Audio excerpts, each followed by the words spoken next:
बिस्मिल्लाहिर्रहमानिर्रहीम, अस्सलामुअलैकुम। प्रोग्राम मुकाबिल के साथ इस्लामाबाद स्टूडियो से मैं हूं सरवत वलीम। रऊफ टासरा, आमिर मतीन स्टूडियोज में हमारे साथ ही मौजूद हैं। आज के प्रोग्राम के आगाज पर आपको बताएंगे कि वज़ीर आज़म इमरान खान की सियासी टीम के सबसे अहम खिलाड़ी असद उमर आउट। काबीना में बड़े पैमाने पर उखाड़ पिछाड़ शुरू हो गई। असद उमर ने वजारत खजाना के ओहदे से इस्तीफा दे दिया, कोई भी दूसरी वजारत लेने से इनकार कर दिया। 8 माह तक पाकिस्तान की मईशत पर नाकाम तजुर्बात के बाद अब की बार डॉक्टर हफीज शेख को खजाने की चाबियां थमा दी गईं। असद उमर की वजारत से मुस्ताफी होने की वजह क्या बनी, कौन सी ताकतवर शख्सियत असद उमर की वजारत को ले डूबी, ये जानने की कोशिश करेंगे। आइंदा भी दूध और शहद की नहरें नहीं बहेंगी। असद उमर ने जाते जाते मुस्तकबिल के खतरे से भी आगाह कर दिया। वजीर इत्तलात फवाद चौधरी समेत बड़ी वजारतों के अहम वज़रा तब्दील कर दिए गए। ब्रिगेडियर एजाज शाह को वजीर दाखिला और डॉक्टर हफीज शेख को मुशीर खजाना तैनात कर दिया गया। आजम सवाती भी काबीना में वापस लौट आए। गुलाम सरवर खान को वजारत पेट्रोलियम से हटा दिया गया। मुकम्मल तफसील आपके साथ शेयर करेंगे, मगर प्रोग्राम के जब दूसरे हिस्से की जानिब बढ़ेंगे तो आपको बताएंगे कि बलूचिस्तान एक मर्तबा फिर से दहशतगर्दी की जद में आ गया। मकरान कोस्टल हाईवे पर दहशतगर्दी का सफाकाना सानेहा पेश आया। 14 बेगुनाह मुसाफिरों को बेदर्दी के साथ कत्ल कर दिया गया। विफाकी काबीना में बड़े पैमाने पर उखाड़ पिछाड़ ने इस अहम सानेहे को नजरों से ओझल कर दिया। हजारा कम्युनिटी को निशाना बनाए जाने के बाद अब बसों से मुसाफिरों को उतारकर बेदर्दी से कत्ल किए जाने पर किसी जानिब से भी कोई रिएक्शन सामने नहीं आया। बलूचिस्तान में बेगुनाहों की लाशें गिराने वालों पर आखिर कौन और कब हाथ डालेगा, यह जानने की कोशिश करेंगे।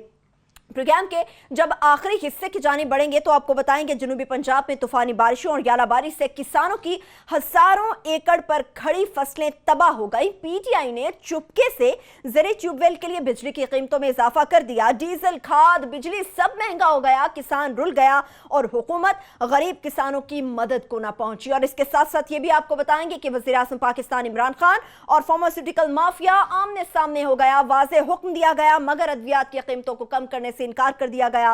गरीब अवाम यहां भी महंगाई की चक्की में पिस कर रह गई। इस पर तफसील से बात करेंगे, मगर सबसे पहले मैं चाह रही थी बलूचिस्तान के हवाले से भी हम खासतौर पे बात करेंगे, मगर आमिर साहब, मैं और शायद क्लासेस साहब भी आपसे अफसोस करना चाहें, आपके दोस्त हटा दिए गए या हट गए हैं असद उमर साहब? नहीं, असद उमर मेरे सियासतदान से क्या दोस्ती होती है, दोस्ती नहीं है, मगर मैं समझता हूँ कि वो उन पे वो पाकिस्तान के लिए और इकॉनमी के लिए उनकी डायरेक्शन ठीक थी बिल्कुल। अच्छा। और मैं अभी भी बज़ेद हूँ कि उनकी बेसिक्स फंडामेंटल्स जो थे इकॉनमी के, उसके बड़े कुछ फैसले ऐसे ज़रूर थे जो कि पॉलिटिकली डिफ़िकल्ट थे, कंट्रोवर्शियल हुए, मगर यह है कि उनकी कोर्स जो था, डायरेक्शन जो थी, वो बिल्कुल वही थी जो कि होनी चाहिए थी। सो मेरा उस पे मुझे वो है कि ये हम खुद कह रहे थे कि कैबिनेट की रीशफल होनी चाहिए, क्योंकि पीटीआई की गवर्नमेंट को इतने झटके लगे हुए थे कि कौम का एतमाद बड़ा ज़रूरी हो गया था कि लोगों को नज़र आए कि इमरान खान जो हैं वो कोर्स पे हैं अपने, वो उनकी डायरेक्शन ठीक है। तो वो तो हम खुद कह रहे थे, मगर ये कोर्स करेक्शन से ज़्यादा कोर्स डिस्ट्रक्शन हो गई है कि जिस तरीके से असद उमर तो छोटी खबर रह गए हैं, बाकी पूरी रीशफल हो गई है, मेजर रीशफल हो गई है 8 महीने के अंदर। तो उसमें काफ़ी सारे फैसले समझ नहीं आए, कुछ समझ आ गए हैं, कुछ समझ नहीं आए कि ये क्यों किए गए हैं। और ये जो समझ आ गई है, फॉर एग्जांपल एजाज शाह साहब का समझ आती है कि इंटीरियर से उनका सारी उम्र ताल्लुक़ रहा हुआ है, तो वजारत दाखिला उनको देना, उनको पार्लियामेंट्री अफेयर्स, पहली दफ़ा वो MNA हुए, उनको पार्लियामेंट्री अफेयर्स का बिल्कुल नहीं पता, तो वो वहाँ पे बिल्कुल नहीं चल सकते थे। तो ये एक समझ आती है। शहरयार अफरीदी को वहाँ से हटा के सैफरॉन में भेजना। शहरयार अफरीदी जो है वो भी इंटीरियर के लिए बिल्कुल मौजू इसलिए नहीं थे कि थोड़े से कंट्रोवर्शियल भी हो गए थे, उनका एक आधा ट्विटर पे, सोशल मीडिया पे बयान भी चल गया था, फिर उनका कोई नरम रवैया भी था, ये कुछ थोड़े से जो एक्सट्रीमिस्ट एलिमेंट्स हैं तो वो भी फिट इन नहीं हो रहे थे, तो वो समझ आ जाती है। गुलाम सरवर का समझ आती है कि उनसे बिल्कुल भी पेट्रोलियम नहीं चल रही थी और हम उनके बहुत बड़े नाक़िद रहे हुए हैं, तो उनका हटाना भी समझ आता है।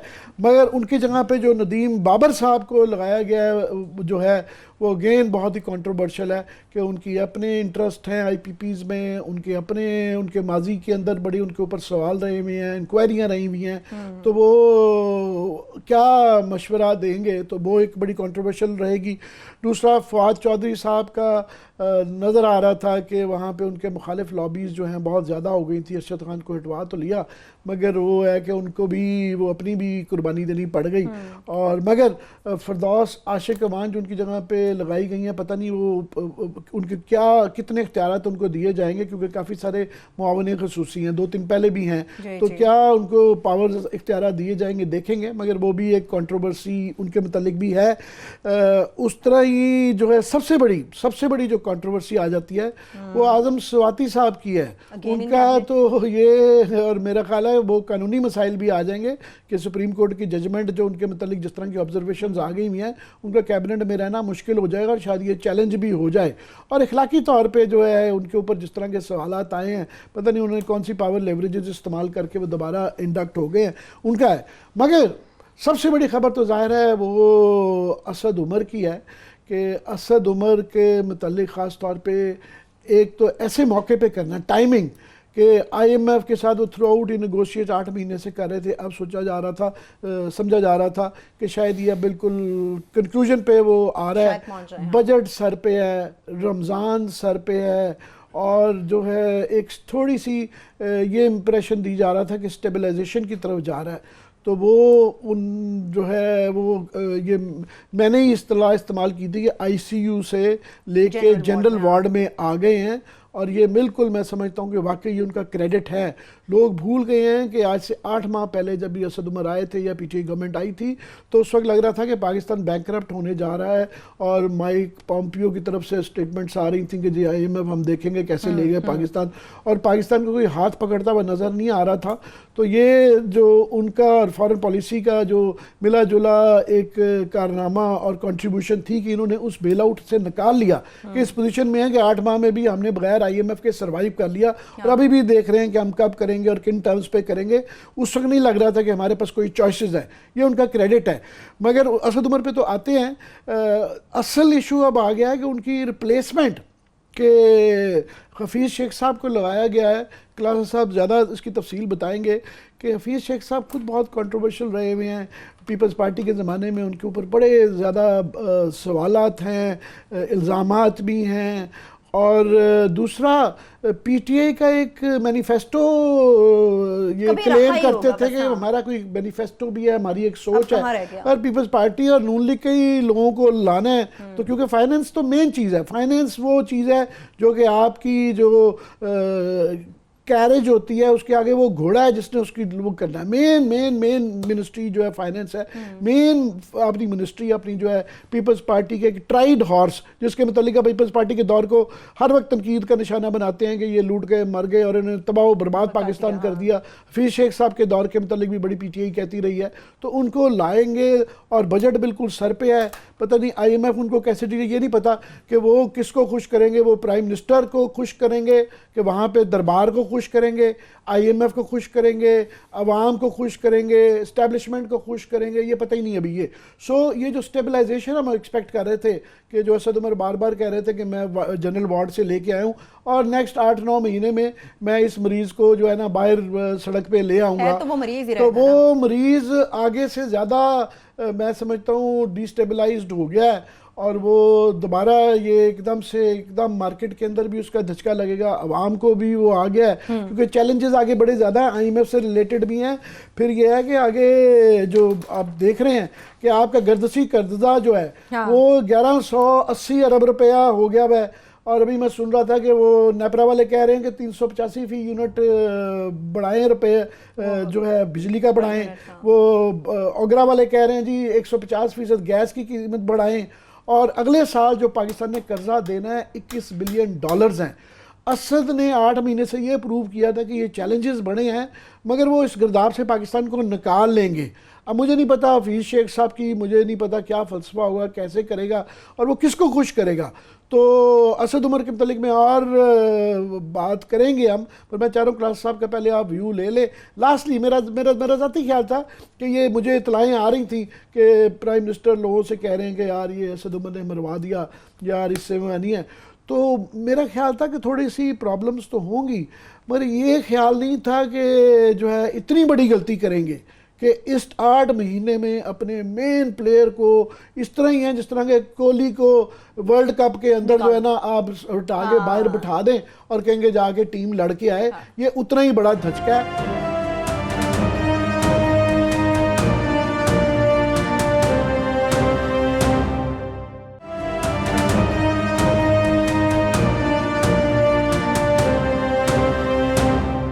रीशफलिंग की ज़रूरत थी क्लास साहब ताकि कौम का एतमाद बहाल हो सके, मगर टाइमिंग ठीक है ये? आमिर साहब, मैं जो मुझे थोड़ी सी शिकायत है और मेरा ख्याल है पाकिस्तान के लोगों को भी इस पे एजिटेट करना चाहिए कि दिन बड़ा गलत चुना गया रीशफलिंग के लिए। जी जी जब आपके मुल्क में 20 के करीब इनोसेंट आपके लोग हैं, उनका मैसकर किया गया, बलूचिस्तान में उनको कत्ल किया गया है और इतने बुरे तरीके से किया गया है, उस दिन उस मुल्क की इस्टेब्लिशमेंट हो या उस मुल्क का पॉलिटिकल प्राइम मिनिस्टर हो या पार्लियामेंट हो या कैबिनेट हो, वो इस तरह के खिलवाड़ में उनको नहीं पड़ना चाहिए था। ये कल भी हो सकती थी, परसों भी हो सकती थी। आपको थोड़ा सा इसकी इवेल्युएशन हमें करने देनी चाहिए थी। आपकी नाकामियाँ कहाँ पे हो रही? हमें जो ये बताया गया था दहशत गर्दों की हमने कमर तोड़ दी है, हमने सारी चीज़ें ठीक कर दी हैं, दुनिया भर से टूरिस्ट मंगा रहे हैं, और दूसरे हमारे इतना बड़ा ब्लो आना, सुबह के वक्त आना, और आपने वो सारा मतलब उसके लिए प्राइम मिनिस्टर ऑफ पाकिस्तान के लिए ये कोई इसकी खबर ही कोई नहीं, इसकी अहमियत नहीं रखती कि इस मुल्क में 20 लोग आपके इंडिया में देखें सर 40 हुए, वो जंग के दहाने एटॉमिक बम लड़ने पहुंच गए थे, एटॉमिक अपनी वार लड़ने के लिए तैयार हो गए। 40 वहां पे फौजी उनके उसमें जो मारे गए थे। हमारे 20 के करीब हुए, पूरे मुल्क में खामोशी है, किसी को जिक्र ही नहीं है। और वजीर आजम को यह लगा कि उसी दिन ही हमने बैठ के चेंजेस करनी है और बड़ी खबर बनानी है ताकि मीडिया जो है इसका रुख जो है ना वो वहां से हटे, और प्राइम टाइम शो जो हैं या वहां पे आपके मेन आपके न्यूज़ बुलेटिन जो हैं वो ये खबरें कैरी करने के बजाय कि इतना बड़ा सानिया हुआ है, इतने बड़े आज घरों में एक तरह की वहाँ मातम की कैफियत है, हमें झटका लगा है, उन्होंने उसी वक्त ही नोटिफिकेशन निकालने शुरू किया। असद उमर को कल भी बुलाया जा सकता था, ये वजीर कल भी चेंज हो सकता है। मेरा ख्याल है that's a very bad timing. ये प्राइम मिनिस्टर ऑफ पाकिस्तान को ऐसा नहीं करना चाहिए था। आपके मुल्क के शहरी थे, कुछ थोड़ा सा शौक लोगों को मनाने दिया करें। इतनी इंसेंसिटिविटी भी अच्छी नहीं होती कि हर शय में हम लक्कड़ हजम पत्थर हजम के बंदे मारे जाएं, आपके लोग मारे जाएं, कत्ल हो जाएं। और मुल्क में इस वक्त हम डिस्कशन क्या कर रहे हैं कि जनाब वजीर क्यों बदले, कैसे बदले और फिर फ्यूचर क्या होगा। Very bad timing. एक पॉलिटिकल प्राइम मिनिस्टर को वो बात करते हैं कंपैशन की, इमरान खान साहब बात बड़ी करते हैं कंपैशन की, लेकिन उनके एक्शन में वो कंपैशन हमें नजर आ नहीं रहे। और ये सबसे बड़ा वाकया उसके सहीवाल के बाद ये मैं समझता हूँ बड़ी इंसेंसिटिविटी है जो इन्होंने आज दिखाई है कि उस वक्त इन्होंने ये वजारतें तब्दील की हैं जब इस मुल्क में कोई और डिबेट होनी चाहिए थी, डिबेट का इन्होंने रुख दिया। एक तो ये है, ये पहला मैं इस पर अपना एक note of protest as a journalist के तौर पर ये रिकॉर्ड पे ये लाना ज़रूरी था। हम इसको नेक्स्ट वीक जाके इस डिटेल पे इस पर बात करेंगे। अब आते हैं जो वहाँ पे चेंजेस हुई हैं। मेरी कोई अगेन या मेरे को पता है, मेरे का शो भी मैं कई दफ़ा कहता रहा हूँ कि असद उमर को एज ए पर्सन के तौर पर I like him, he is a gentleman. उनकी अच्छी चीज़ ये है कि हम उन पर तनकीद करते हैं, स्पेशली मैं ज़्यादा तनकीद करता रहा हूँ। कभी उन्होंने मुंह नहीं बनाया, जब भी मिले बड़े अच्छे तरीके से जो हाथ मिलाया उन्होंने आके हैंड शेक किया। और इमरान खान की तरह मुझे अपनी प्रेस कॉन्फ्रेंस से उन्होंने बैन भी नहीं किया। होता है ना सबसे ज़्यादा तनकीद की खान साहब पे, तो एक ही मैंने उनसे सवाल पूछ लिया था पहली प्रेस कॉन्फ्रेंस में, उसके बाद उन्होंने कहा जनाब इस गुस्ताख को तो इंदा मेरे इसमें आपने एंटर नहीं होने देना। ये कम अज़ कम असद को मैं क्रेडिट देता हूँ कि मेरी उन्होंने बहुत ज़्यादा सख्त बातें या एनालिसिस जो भी था मेरी राय थी उसको उन्होंने टॉलरेट किया, बर्दाश्त किया, जेंटलमैन। लेकिन अब आते हैं थोड़ी सी उनके कैपेसिटी के इश्यूज़ पे मैं आके ज़रूर करूँगा कि 2-4 उनको साथ मसले थे। उससे पहले मैं ज़रा आमिर के एक सवाल का जवाब देना चाहता हूँ कि हफीज़ शेख साहब की क्या क्रेडेंशियल्स हैं जिनको लाया गया असद के उसके मुकाबले में ज़्यादा बेहतर क्रेडेंशियल्स हो सकते हैं, मैं इस पर भी बात करूँगा। वो ये है कि इनका सबसे, मुझे ये लगता है, ये मेरी असेसमेंट है ये पिछले 20-25 सालों की, कि हफीज़ शेख साहब को IMF के इस पे लगाया, शर्त पे लगाया गया कि अगर आपने 7-8 अरब डॉलर हमसे लेना है तो फिर बंदा आपको हमारा रखना पड़ेगा, हमारी चॉइस का। ये उनसे लिंक्ड है, आपको पता है उनके उसमें। और प्लस इनकी ये मुझे बताया गया कि इनकी वाइफ जो है वो अमेरिकन सिटीजन है।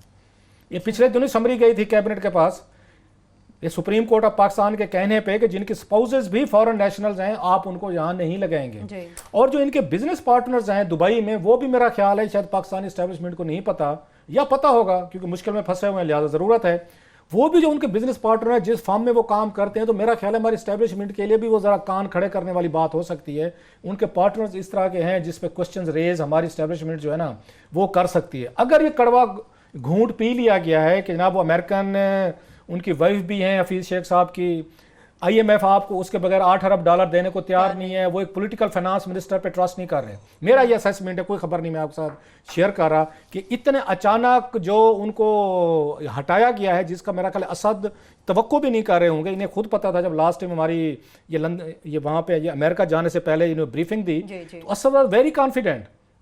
वो कह रहा था बस मैं जा रहा हूँ, मैं साइन करके वापस आ रहा हूँ, $8-10 अरब आ रहे हैं, पाकिस्तान इकॉनमी खड़ी हो गई। इन्होंने उनको बाकायदा एक टर्म समझा दी जो हर जगह उन्होंने इस्तेमाल की कि ICU से बाहर निकल के आप जनरल वार्ड में आ गए हैं। तो ये उनको वो उन्हें कहीं से ये शैबा भी नहीं था, शक भी नहीं था कि मुझे इमरान खान हटा सकते हैं। मुझे ये लगता है कि जब ये वहाँ पे गए हैं, मैं असेसमेंट दे रहा हूँ एज ए रिपोर्टर के तौर पर, जो 20-25 सालों में हमारी भी थोड़ी सी इंट्यूशन बन जाती है, ये जब IMF में गए हैं वहाँ पे बातचीत इनकी हुई है फाइनल, तो IMF से कुछ सिग्नल मैसेजेस या तो प्राइम मिनिस्टर ऑफ पाकिस्तान को भेजे गए हैं या पिंडी भेजे गए हैं कि जनाब अगर आप चाहते हैं कि हम आपको बेल आउट करें, क्योंकि पाकिस्तान बिल्कुल घुटनों के ऊपर आया हुआ है इस वक्त, एक टक्का हमारे जेब में नहीं है, तो फिर आपको कुछ चेंजेस हमारी करनी पड़ेंगी, आपको टेक्नोक्रेट्स लाने पड़ेंगे।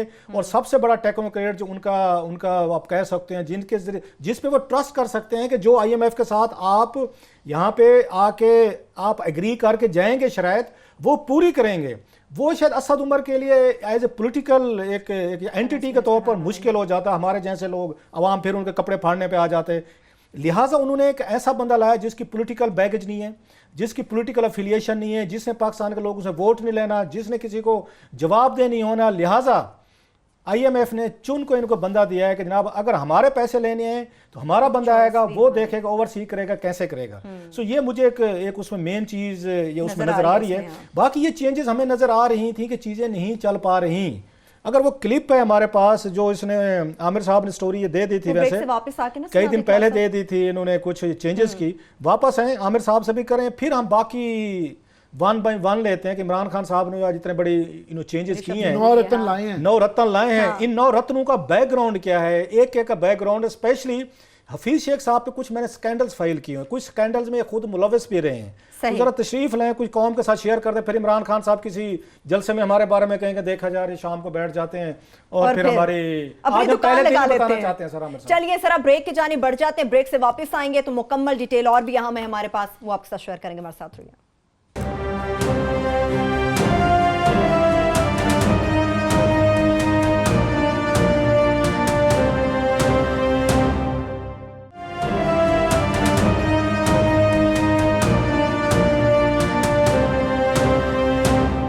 ब्रेक के बाद एक बार फिर से प्रोग्राम में हम आपको खुशामदीद कहेंगे। जो हालिया रीशफल हुई है, चेंजेस आ रही हैं, उससे पहले आमिर साहब खुद ये प्रेडिक्ट कर चुके थे। पहले आपको वो क्लिप दिखा देते हैं कि जिसमें आमिर साहब ने इस चीज़ की पेशन गोई की थी, वापस आके इस पर डिबेट करेंगे। गवर्नमेंट को चाहिए प्राइम मिनिस्टर सिर्फ ये ना कहें कि प्राइसेस 72 घंटे में कराएं। ये फ्रॉड हुआ है जिसके अंदर आपके मिनिस्टर, पहले हमारा ख्याल था कि इंडस्ट्रीज, एनर्जी और एग्रीकल्चर, ये 3 वजारतें हैं जिनके वजीर बदलने चाहिए।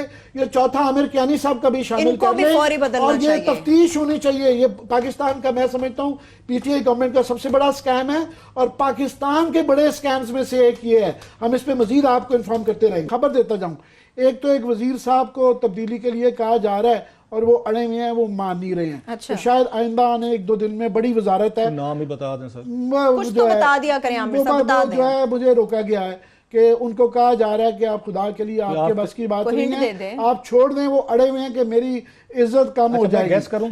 नहीं, आप ना गैस करें। आप तो सोच रहे, मुझे तो नहीं बताया, मैं तो बाइंडिंग नहीं हूं। हाँ नहीं कहूंगा, गैस कर तो कसौटी खेलते हैं। सुनते रहिए, आप सुनते रहिए, आप गैस कर लीजिए। मेरा ख्याल है गुलाम सरवर खान की बात तो नहीं होगी। मैं हाँ नहीं कर रहा, मैं हाँ नहीं कर रहा। जब आपने कैपेसिटी इशू की बात किया ना तो मेरा जहन सीधा उधर ही गया। बस आपकी प्रेडिक्शन सारी सच साबित हो गई आमिर साहब? नहीं, सारी सच साबित नहीं हुई है। अभी आमिर कियानी की मिली-जुली खबरें आ रही हैं, अभी डी नोटिफाई नहीं किया गया उनको भी। मेरा ख्याल अगर ये करनी थी रीशफल तो बड़ा ज़रूरत है। आज प्रोग्राम के बाकी हिस्से में मौका मिला, टाइम मिला तो हम बताएंगे कि क्या अभी इस वक्त भी क्या मामलात ख़राब हैं। और मेरा ख्याल है ज़राअत पे भी इनको नज़र डालनी चाहिए। ये मेट ऑफिस की 3-4 हफ्ते पहले ये इतलात आ गई कि इस तरह का मौसम आ रहा है, इनको किसानों को वार्न करना चाहिए था कि वो कटाई ज़रा डिले कर दें, इंतज़ार कर लें, इन्होंने नहीं किया। और अभी क्या करना है, वहाँ से कोई आपको नज़र आ रहा है कि एग्रीकल्चर मिनिस्टर, एक ज़राती मुल्क है अभी भी हमारा, कि एग्रीकल्चर मिनिस्टर नज़र आ रहे हैं, तो वो भी रीशफल की तरफ आना चाहिए। मगर असद उमर की मैं दोबारा बात करना चाहूँगा। अभी क्लास साहब ने कहा कि वो ओवर कॉन्फिडेंट थे कि वो पक्के हैं, और वो बिल्कुल वाकई थे। उन्होंने खुद, उनकी स्टेटमेंट आई थी, उनसे पूछा गया कि सुना है कि सारे पाकिस्तान को नज़र आ रहा था कि उनके खिलाफ साजिश हो रही है, तो उन्होंने कहा नहीं, मैं भी सुन रहा हूँ, आप लोगों से पता चलता है, मगर ऐसे कोई मसला नहीं है। मेरा ख्याल है कि असद उमर जो है वो अपने काम में ज़्यादा बिजी रहे, और दरबार में उन्होंने ना हाजिरी कम दे दी। प्रोफेशनल आदमी है ना, उन्होंने कहा यार काम होना चाहिए ये सारा, उन्होंने दरबार में थोड़ी सी ना हाजिरी कम दी हुई। और इमरान खान साहब का ये है कि ज़ाहिर है उनका कोई इकोनॉमी का बैकग्राउंड नहीं है, वो फिर पार्लियामेंट का ज़्यादा एक्टिव कोई मेंबर भी नहीं रहे हुए हैं, तो उनकी बड़ी एक लिमिटेड रिस्ट्रिक्टेड नॉलेज है इकोनॉमी की। उनका ये खाम ख्याली थी उनकी कि हम आएंगे और ये यूं करके चुटकी बजाएंगे और मामला ठीक हो जाएं। कुछ हद तक बड़े वो कामयाब भी रहे कि जो इतने 7-8 billion dollar UAE, Saudi Arabia, China वगैरह से ले आए, वो उनकी कामयाबी थी। मगर आगे उनकी जो ख्वाहिशात थी वो उस तरीके से हो नहीं सकती थी। वो उनको फंडामेंटल्स का, इकोनॉमी का अंदाज़ा नहीं था। तो इस दौरान में वो जब उनके अपने अंदाजे ख़राब हो रहे थे, तो उनके दुश्मनान को, असद उमर के दुश्मनान को मौका मिला दरबार के अंदर फीड करने का। मेरे सामने मुझे किसी ने बताया कि खान साहब कह रहे हैं कि यार उन्होंने जब मरवा दिया असद ने, तो वो लोग फिर ऐसे मौक़ों पे उनके ख़िलाफ़ कौन लोग थे। सबसे बड़ी बात यह है कि वो एक माफिया है पूरा पाकिस्तान का। असद उमर में एक प्राइम मिनिस्टर का तो बात करते हैं, उनके अंदर एक कंपैशन था कि ये बिजली और इन चीज़ों की जब बढ़ाने की ज़रूरत रही, उन्होंने पूरी कोशिश की कि स्लैबिंग कर दी जाए कि निचले तबके के रहे। यहाँ सीमेंट का माफिया है, शुगर का माफिया है, बैंकों का माफिया है, वो फिट नहीं हो रहे थे इस माफियाज में। और ये पाकिस्तान के अंदर सबसे ये कोई भी गवर्नमेंट हो, गवर्नमेंट इनकी ही रहती है। जब उनको नजर आए कि ये हमारे पे हाथ पड़ सकता है, तो वो चाहे मुशर्रफ हो, चाहे जरदारी साहब हो, चाहे नवाज शरीफ साहब हो, चाहे इमरान खान हो, वो डिस्टेबलाइज कर देते हैं। तो उनको मौका मिल गया और मेरा ख्याल है डिस्टेबलाइज कर दिया। असद की दो एक खूबियां थी, वो ये कि एक तो उन्होंने झूठ नहीं बोला। उन्होंने ये नहीं कहा कि ये मरीज इसाक डार की तरह के दौड़ रहा है पार्क में, उन्होंने फौरन एक्सेप्ट कर लिया कि हाँ ये अभी भी जनरल वार्ड में है। ये आप खूबी कह लें, खराबी कह लें, वरना यहाँ इसाक डार झूठ पे झूठ बोली जा रहे थे जब तक, तो बर्बाद करके भी वो कह रहे थे कि नहीं नहीं ये तो जो एथलीट है, ये मरीज नहीं है, एथलीट है। और दूसरा IMF का जो आप कह रहे हैं क्लास साहब के, हफीज शेख साहब की ये है, ये अगर ऐसा हुआ है तो बड़ी खराबी इसलिए है कि उन्होंने IMF के पीछे छुपने की कोशिश नहीं की। उन्होंने जो जो चीज़ें करनी थी, ये नहीं कहा कि मैं IMF की वजह से ये बिजली के रेट बढ़वा रहा हूँ, गैस के बढ़वा रहा हूँ, डीवैल्यूएशन कर रहा हूँ। उन्होंने कहा नहीं, हमारी ये ज़रूरत है और हम कर रहे हैं, ये हम कर रहे हैं। तो IMF का काफ़ी सारा काम तो पहले ही वो करके गए हुए हैं। तो इससे आगे पता नहीं IMF क्या चाह रहा है और कौन लोग हैं जो कि इस लॉबीज में, IMF भी होगा, मगर मेरा ख्याल है यहाँ पे और भी बड़े लॉबीज हैं जो कि प्राइम मिनिस्टर के इर्द गिर्द हैं, जो रोज आके शिकायत लगा देते हैं कि जनाब चीनी, कारें, बैंक, सीमेंट जो है, जो जिनको नजर आ रहा है, एनर्जी, खास तौर पे एनर्जी, उनको नजर आ रहा है कि ये जो 600 बिलियन डॉलर के जो 600 अरब रुपया जो कैपेसिटी चार्जेस में आ रहा है, अब उसको रिफॉर्म किए बगैर वो कह रहे हैं हमें बस दे दें। जिस तरह 480 अरब रुपया दे दिया था, हमें भी दे दें। और उसकी वजह से 1180 अरब रुपए गर्दशी कर्जा हो गया है, उसको सॉर्ट आउट करना है। मेरा ख्याल था कि असद उमर को और ताकत देने की जरूरत है कि एनर्जी केला, मैं टीवी पे यहाँ कहता भी रहा हूँ, फाइनेंस से केले से मसला नहीं था हल होता।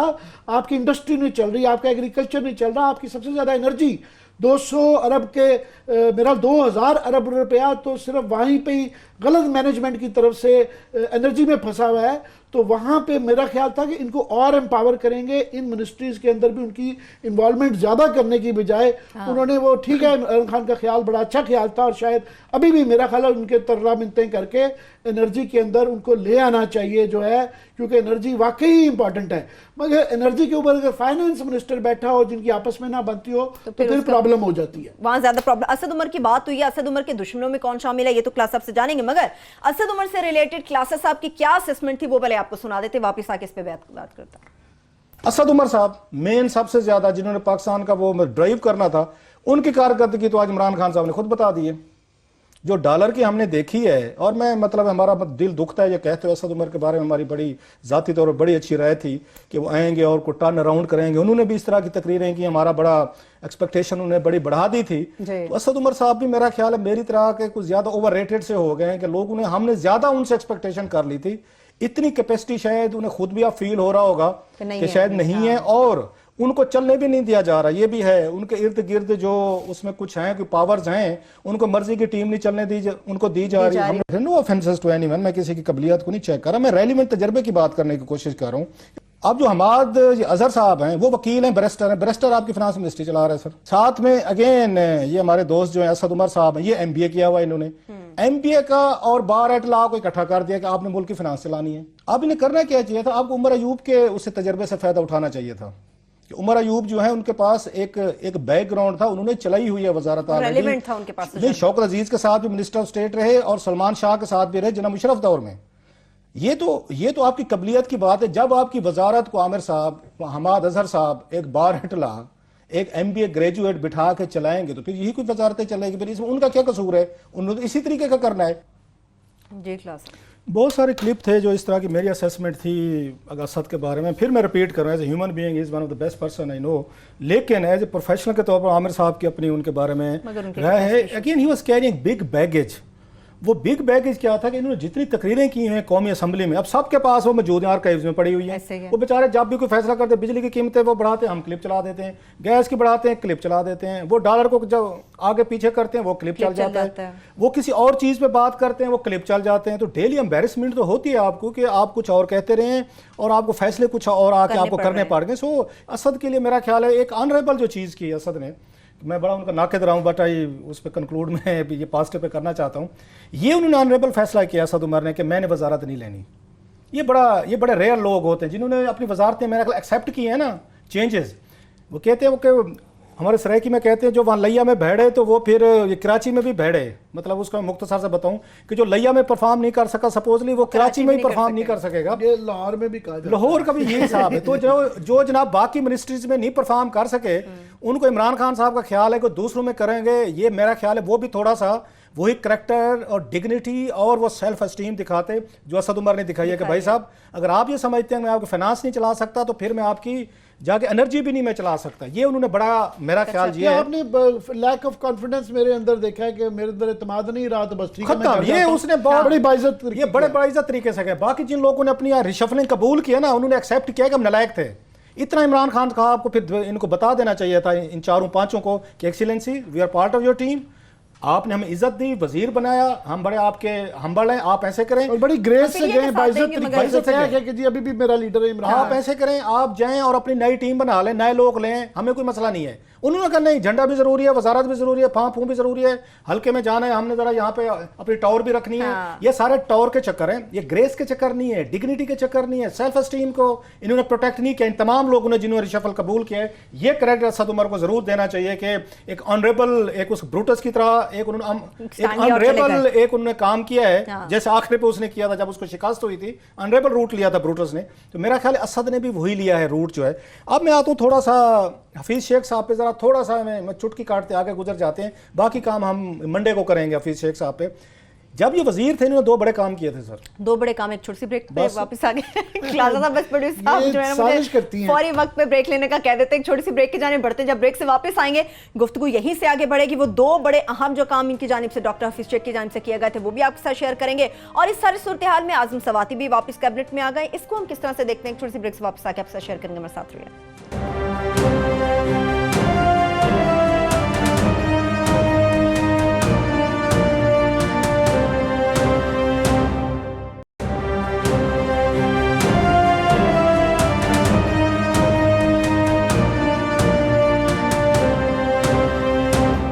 ब्रेक के बाद एक बार फिर से प्रोग्राम में हम आपको खुश आमदेद कहेंगे। दो अहम काम गिनवाने जा रहे थे आप डॉक्टर हफीज शेख के। आमिर साहब, दो बड़े काम थे जो उनकी लेगेसी थी। एक तो इनके दोस्त थे, उनका नाम है अली जमील। जब ये फाइनेंस मिनिस्टर थे तो अली जमील साहब के इन्होंने मिलियंस ऑफ डॉलर्स का वर्ल्ड बैंक की मदद से एक इन्होंने ट्रैकर का एक कंट्रैक्ट लेके दिया था FBR से कि जो यहाँ से पाकिस्तान से और वहाँ अफगानिस्तान तक गुड्स जाती है ना जितनी, तो उसको ट्रैकर के लिए जो जिस कंपनी को ठेका दिया गया, तो मेरे पास इतनी बड़ी फाइल इनकी अभी भी पड़ी हो, कहेंगे तो मंडे वाले दिन ले आएंगे, कौम के साथ शेयर करेंगे कि कितना ईमानदार ये फाइनेंस मिनिस्टर हम लेके हैं। तो वो भी तफसीलात अभी मौजूद हैं, वो मंडे या अगले हफ्ते के लिए रख लेते हैं। दूसरा जो बड़ा काम था इनका, जो इत्तसलात के साथ डील हुई थी ना सर, ये जिसके पैसे $800 मिलियन आज तक नहीं मिले, अगर किसी पे उसका ब्लेम जाता है तो वो इन्हीं पे जाता है। ये उस वक्त उसको ये निजकारी वगैरह के और दीगर इश्यूज देख रहे थे। हुआ क्या था कि जब इनिशियली इन्होंने आके इत्तसलात के साथ डील की बिडिंग गई थी, तो इत्तसलात ने आके सबसे ज़्यादा बिड किया, उन्होंने पैसे भी कुछ दे दिए, $2 अरब डॉलर के करीब जो थे, $2 बिलियन के करीब। जो बकिया $8 मिलियन दिए थे वो रोक लिए थे उन्होंने। उनको ये बताया गया था कि आपने बहुत बड़ी बिड कर दी है, लीक क्या होगा ना यहाँ से बाद में जब चीज़ें सामने आई कि आपने तो ज़्यादा पैसे दे दिए पीट सीएल के लिए, इतने तो बनते नहीं थे। उन्होंने पैसे भी आगे रोक लिए। इन्होंने उनके साथ बैठ के उस डील को दोबारा किया इत्तसलात के साथ। ये मेरे पास डॉक्यूमेंट्स है, फाइल है पूरी की पूरी। इट्स ए मेगा स्कैम के ये $800 मिलियन जो आज नहीं है हफीज शेख साहब की वजह से नहीं है। रीज़न क्या थी, इन्होंने उसमें एक नई शिक इन्होंने डाल दी सर, ये पहले नहीं थी। वो शिक क्या थी कि जनाब हम ऐसे करते हैं, जो 332 या 333 के करीब प्रॉपर्टीज हैं पीटीसीएल की, ये हम आपको ट्रांसफर करेंगे। ये ओरिजिनल उसमें नहीं थी जो आपका पहले बिडिंग वाला वो था। इन्होंने उनके बाद ऐड की कि ये प्रॉपर्टीज जो हैं 320-22 के करीब टोटल जो हैं, ये सारी हुकूमत पाकिस्तान खरीद के आपको इत्तसलात के नाम पे ट्रांसफर करेगी, ओनरशिप भी आपको मिलेगी।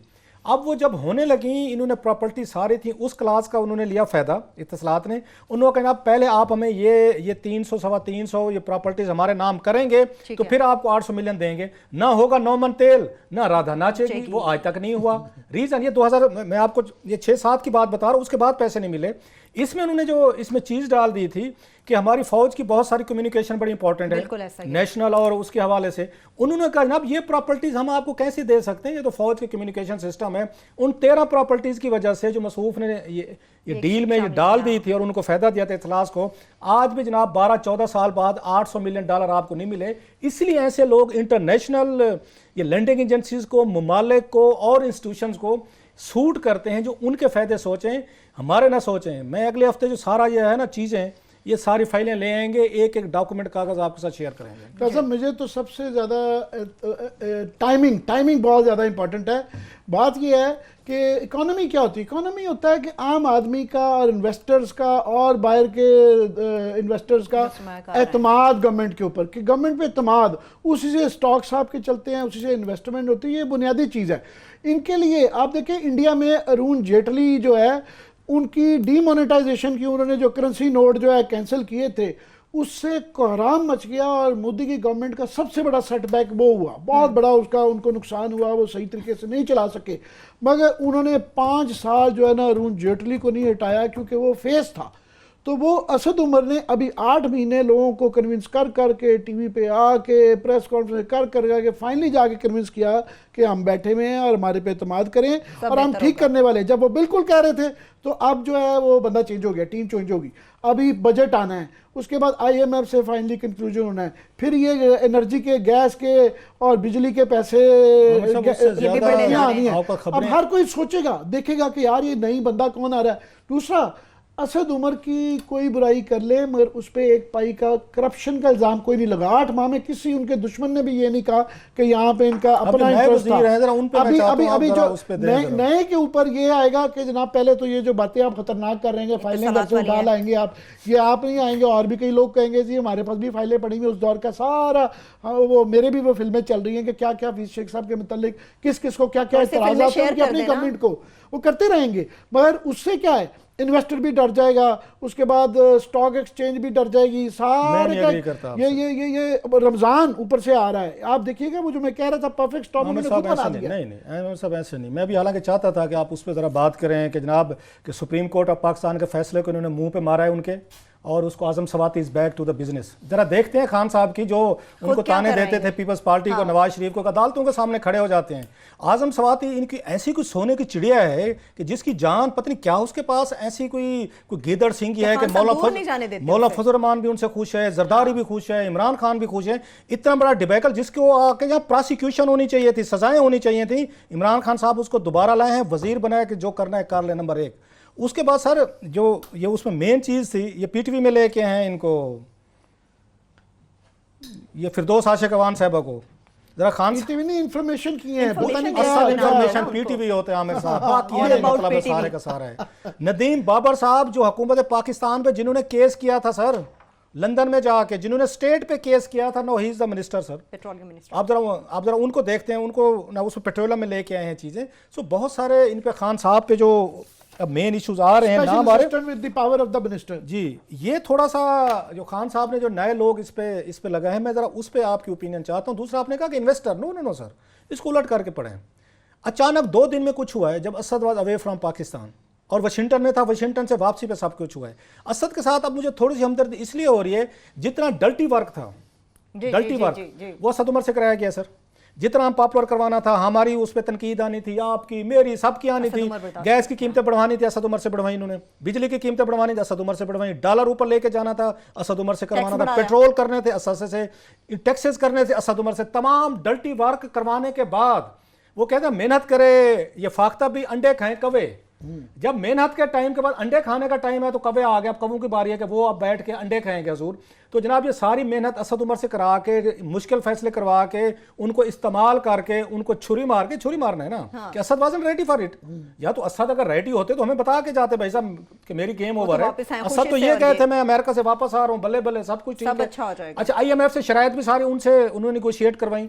तो तमाम डल्टी वर्क करवाने के बाद उनकी कुर्बानी दे के, ये पावर पॉलिटिक्स होती है कि बंदे को इस्तेमाल करें, यूज करें। वाह वाह जबरदस्त आदमी। मेरे पास तो एक वो भी पड़ा है कि इमरान खान साहब इनकी क्या तारीफ करते थे। जरा क्लिप दिखाएंगे जरा खान साहब का आपको, जरा कैसे लोगों का भी इस्तेमाल करते हैं। इस्तेमाल करने के बाद डंप करते हैं, उनसे सारे मुश्किल फैसले करवाने के बाद आप उनसे जान छुड़वा के उन्हीं के मुंह पे मल देते हैं पेंट वगैरह कि भाई सब इनका कसूर। खान साहब की तारीफें सुनवा जरा खान साहब ने जो तारीफें की थी वो जरा कौम को सुनवा दें। आज जो असद उमर साहब खटकने लगे हैं, उससे पहले खान साहब क्या तारीफें करते थे वो आपको सुनाते हैं। बिस्मिल्लाहिर्रहमानिर्रहीम। मेरे इस्लामाबाद के शहरियों, मैं आपसे अपील कर रहा हूं कि हमारे तहरीक इंसाफ के कैंडिडेट असद उमर को उसी तरह आप वोट दें जिस तरह आपने पहले हमारे कैंडिडेट जावेद हाशमी को दी थी। मैं आपसे इसलिए अपील कर रहा हूं कि हमें असद उमर की जरूरत है पार्लियामेंट के अंदर। ये वो एक टेक्नोक्रेट हैं जो इकोनॉमी को समझते हैं, जो एनर्जी क्राइसिस को समझते हैं। ये वो एक ऐसे पाकिस्तानी हैं जो कि चीफ एग्जीक्यूटिव रह चुके हैं और वो अपनी बहुत जबरदस्त नौकरी छोड़ के ये पॉलिटिक्स में आए हैं। ये वो पाकिस्तानी हैं जो पॉलिटिक्स में पैसा बनाने नहीं आए, मुल्क की खिदमत करने आए हैं। मुल्क की खिदमत करने आए, आपने करने ही नहीं दी। मतलब मेरे पे तो न डाल दें।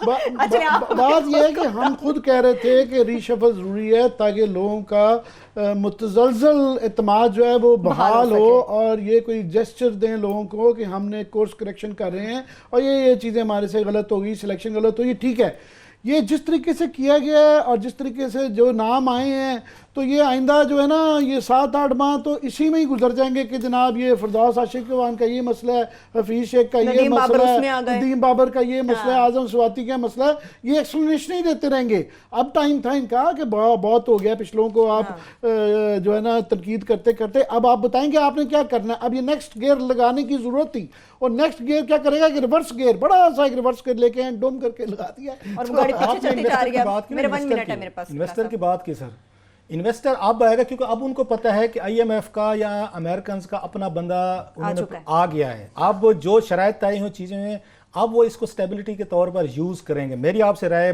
डिफरेंट है। मेरा ख्याल है कि हफीज शेख के आने के बाद वो जो राइट कॉर्नर्स हैं उनको सिग्नल चले गए कि भाई साहब अब हम आपकी बिडिंग करेंगे, अब हम आपका जो भी कहेंगे वही कुछ होगा और लिहाजा टेक्नोक्रेट्स के जरिए ही चीजें यहाँ पे ठीक की जाएंगी। इसके अंदर मैं आपके देखेंगे आपसे मैं ये जो है IMF की हद तक तो खुश हो जाएगा, मगर पाकिस्तान को टर्न अराउंड कराने के लिए यहाँ पे जरूरत है कि वो जो अशराफिया जो कि यहाँ पे पेट्रोनेज पे चल रही थी उसके पर काटने की जरूरत थी। असल डिसीजन वो था। और ये मैं नहीं कह रहा, ये वर्ल्ड बैंक की जो रिपोर्ट आई है कि पाकिस्तान के 100 साल बाद क्या पाकिस्तान होगा, उन्होंने कहा है, उन्होंने कहा पाकिस्तान के अंदर माफिया कार्टेल्स रूल करते हैं और उनके तमाम पार्लियामेंट जो भरी हुई है उनके नुमाइंदगान से, इसलिए पॉलिसी नहीं बदलेगी। यहाँ पे शेर के दिल वाला आदमी चाहिए जो कि इन माफियाज के पर काटे। ये मैं नहीं कह रहा, ये वर्ल्ड बैंक की रिपोर्ट आई हुई है। तो उसके बाद कौन, ये हफीज शेख साहब उन कार्टेल्स को हटा देंगे। 22 साल हमने एक शेर ढूंढा था, उस शेर का नाम था इमरान खान। जो इमरान खान साहब ने टीम इस कौम को दी है, उसके बाद अब शेर जो है, शेर ये क्या कह सकते हैं, इससे ज्यादा तो मेरे भी पर जलते हैं। जो 22 साल बाद शेर हमने इख्तियार किया था, वो जिस तरह के लोगों को ले आया है, जिन पे नैब के केसेस हैं, जिन पे करप्शन के केसेस हैं, जो अदालतों से जिन्हें वहाँ पे उन्हें स्नब किया हुआ है, अदालतों के हुक्म पे वजारतों से हटाया गया है, बहुत सारे इसमें मैसिव चीज़ें हम लाते रहेंगे। इमरान खान साहब आज उनको सामने लाए, कौम के सामने। लास्ट 10 सेकंड ये है कि जिसका आमिर कियानी साहब का इंतजार जिनका था 200 बिलियन 200% की प्राइस हाइक की है, अभी वो कह रहे हैं, झूठ बोल रहे हैं आज कि जी 15 से 20 में का हम सोचेंगे दवाइयों के मालिकान के साथ। वो हमने वो तस्वीरें नहीं दिखाई हैं जो कि गवर्नमेंट के अपने बंदे, गवर्नर इनके, सदर इनके, वो दवाइयां के माफिया के साथ मिनिस्टर मिले हुए हैं। वो नोटिफिकेशन जिसका इंतजार था वो मैं अभी देख नहीं रहा। उसने आमिर कियानी ने बड़ा खर्चा किया, उसको निकाला तो रसीदें मांग लेगा अपनी। रहने दें, आप इतने दूर तक न जाएं, लोगों के खर्चे बस पानी भी इतने होते दूर हैं, तक ऐसे ना नहीं जाए। चलता। चलिए, मुझे इतना भी नहीं इस चलता। वक्त क्लोजिंग की तरफ बढ़ना है, प्रोग्राम भी अपने इख्तिताम को पहुंच रहा है। अपना बहुत सा ख्याल रखिए, खुदा हाफिज।